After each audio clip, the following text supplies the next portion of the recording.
First I'm gonna ask you. So like, how do you personally identify? So I'm Filipino American, but I'm mixed. So my dad's white, my mom's Filipina. My grandparents were immigrants, so I guess that's, I think, second gen. But on my dad's side, like a lot of generations. So my mom is Caucasian, white, and French, and my dad is Black, African American, and I identify as a Black biracial person. How did you like or choose the language that you used to describe you, if it like was a conscious choice? Yeah, definitely. It took me a while to decide whether or not I wanted to use Black or African American, or if I should be recognizing like my white aspect of myself. I think what it comes down to for myself is like whatever I felt comfortable with and whatever was easiest for me. Because I think that being biracial, there's like this component of always having to explain those many parts of yourself, and I thought that this was the easiest way for me to identify with and also just feel comfortable.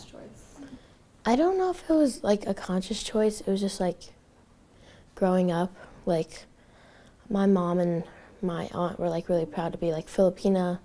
So normally I say Filipina. How do you feel in connection to your community, or like to your multiple communities Yeah, you're part of? for sure.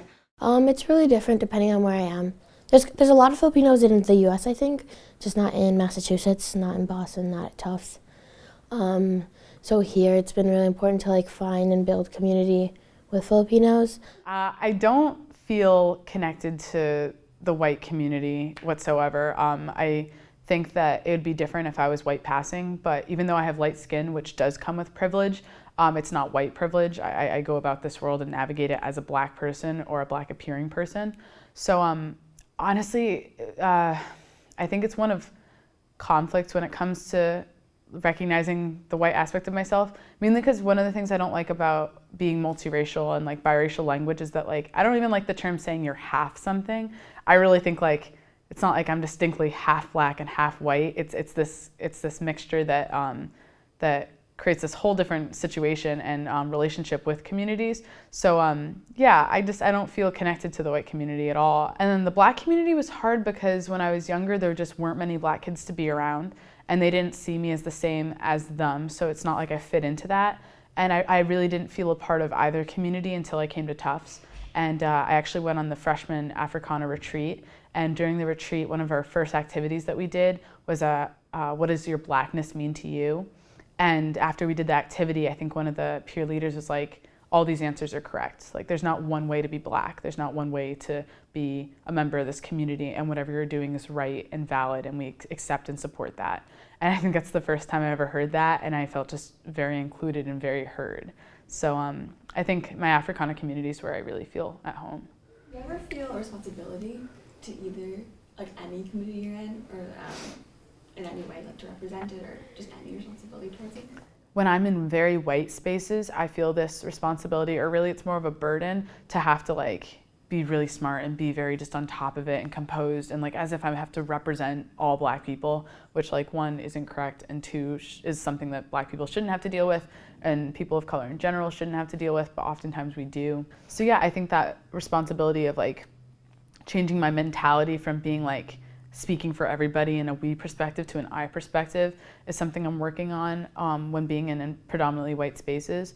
But I think within the Africana community, like I don't feel like I have obligations to be anything there, and the same with my multiracial community, which is kind of nice. I think I can kind of just exist and be myself and not explain myself. I think for sure, just a responsibility, and like growing up, I would always tell people what I was right away, but like I don't have to like justify myself like racially, which is something that I try to like calm down about here. Like I don't have to be like, oh, I'm Filipino and white. Like, did you know that? I think in terms of to my community, sometimes there's like, I guess like guilt, like I feel bad representing the Filipino community because like I'm half maybe. Do you have any like certain memories or stories that illustrate you coming to terms with or your path to your current identity? There's like this one really weird specific one that I think of. It was in middle school, and I think we're like playing kickball or something in the field outside my middle school, and the teams are divided up so that most of the white kids, it just happened to be this way, but most of the white kids were on one team and I was on that team. And most of the people of color that were in the school were on the other team. I think it was probably because we chose by friends and most of my friends were white. And someone pointed that out and they're like, oh, but Renee's here. And then someone else was like, yeah, but Renee's not black. Like, she's not like that. And I was like, it was my first time when I was like, wait, what does that mean? Because I'm clearly not like you guys. I do not look like you guys. I do not have the same upbringing or cultural experience, but I also don't belong with that group. And you're kind of choosing for me where I should stand. And it was just so weird. And at the time, one of my closest friends was like, oh, but like, yeah, you're not black, but you're not white. So like, what are you actually? And I think like, what are you? Such like a usual question multiracial people are exposed to. But it was my first like conscious time of remembering someone asking me that. And I was like, well, shoot, I'm human just like you. Like, I don't know how you want me to respond to that. And I think that was probably one of my earliest like coming to terms with not really belonging with either community. How do you think you got to the point to like, I don't know, if you even are at that point of like fully feeling like Filipino? Definitely not like there all the way, because there's always the thing where you're like, oh, but you're still 50%. I don't really like thinking of it as percentages because it's like, I don't know, like you just are. I think part of it is just like growing up with, like, I have 3 sisters, so we've always kind of gone through it together, and the fact that there were Filipinos around us like didn't make it weird. So I grew up in Connecticut in Fairfield County, specifically in a town called Greenwich, and Greenwich is very white and very wealthy, and I'm neither of those things. So it was really hard.